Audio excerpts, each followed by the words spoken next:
Stampers, and welcome to Laura's Stamp Pad.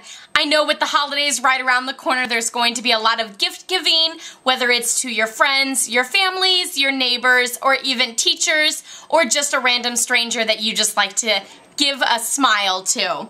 So I wanted to show you one of the fabulous little gift boxes that I recently created. I actually created this for a customer of mine who wanted to use it for each place setting at her Christmas feast, and there's a little ornament inside each one. So let's get started on how to do this because I thought it was super fabulous and I wanted to share it with all of you. It's actually fairly simple. To start out with, we used one of the craft boxes, so they always come flat, and I'm just going to assemble that. Of course, this side goes in first, the little, the H kind of piece, then the two little sides, and then this one pops right through, and sometimes you kind of need to pop it back through because it goes too far on the end. So then you have that amazing back. Put your little goodies on the inside, and then go ahead and close your box. And then I'm using some of the amazing new ribbon, which is in the Holiday Mini Catalog, and that is this Cherry Cobbler. Isn't it absolutely fabulous? It's nice and thick, wide, I guess. It's not really that thick. It's very wide, though, and it actually has a little bit of sheerness to it because you can almost see, you know, light through it and see this background here. So I used, to get this nice little cross where it goes on both sides, I actually used 45 inches of this ribbon. So I'm just going to go ahead and find the center, lay it across the top, take it to the back, and do the little twist. Now you want to make sure that your twist is nice and clean and that you didn't like twist it 4 times or have your ribbon upside down or anything like that. Make sure it's nice and clean. Everybody always asks me how I make perfect bows. Well, 1 is practice makes perfect, and 2, you always want to make sure you have the fewest amount of twists. You don't want your ribbon to be all twisted up. So now I'm going to go ahead and slide that under and pull out my little tail.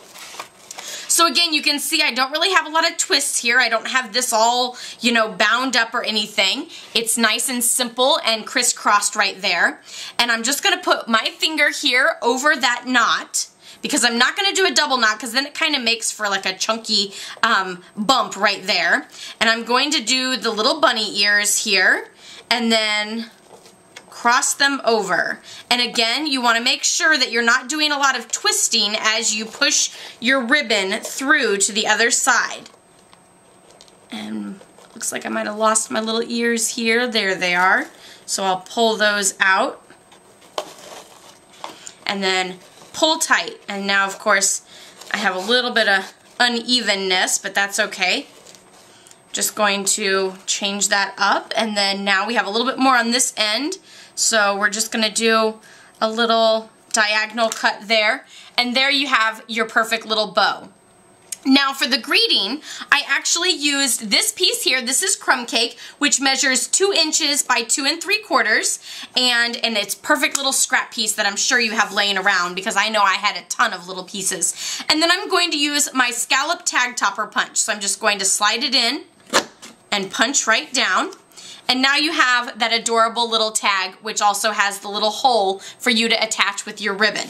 So now we're done with that punch, and I have another little scrap piece. This is Whisper White, measuring 1 3/4 by 1 3/4, and then with a little Cherry Cobbler ink and this fabulous Merry and Bright stamp. It is from the Christmas Bliss. I'm just going to stamp that diagonal onto this square. Here, let me show you the Christmas Bliss stamp set because there are so many amazing greetings. Perfect ones for the outside and then little ones for the inside and then adorable little matching items as well to go with it. So I have been stamping my heart out with this stamp set. Then I'm just going to take some of my Mossy Meadow to add a little pop of green and my sponge dauber. You know how I love my sponge daubers. And just brush the edges. That just, again, gives a little pop of the green color and softens the edges there. Now I'm going to take my snail adhesive, add a little to the back, and then stick it right down on my tag. And again, it is diagonal, so you can see that there. Then I just used a little bit of my baker's twine, and I took the baker's twine that I have. You can use about 6 inches of this, should be good. You might be able to do more or less depending on how well you can tie a little knot with the trim. But you're gonna fold it in half, and then from the back, come up to the front. So I'm up at the front with my loop here, and then I'm going to take my tails and bring those up through that loop.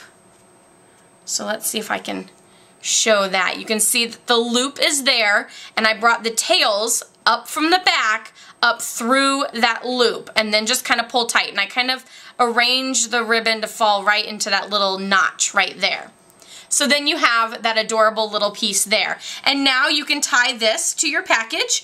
I usually tie it just right underneath, right here, right underneath one of those bows, and just stick that on. Now with the original one here, I actually used some of the Cherry Cobbler and Whisper White ribbon. So again, I have that Cherry Cobbler theme going all throughout this this entire package. This one I just used Whisper White. So you can see you can do either one. You can always add different colors or leave the green out completely, or do blues or anything else that you would like. And again, this box fits so much fabulous little goodies. You could do some homemade treats, or you can even do a gift card or any other treats that you would like to share with some of your friends and family during the holiday season. Or all year round, just change the greeting. Be sure to check out my blog for more gift packaging ideas and more ways to use the Christmas Bliss stamp set, because I have been loving that stamp set. So don't forget to check that out, laurastamppad.com. And if you want to see more videos like this on gift packaging, be sure to give this video a thumbs up down below, and don't forget to subscribe so you don't miss out on future videos. Happy stamping! Bye-bye!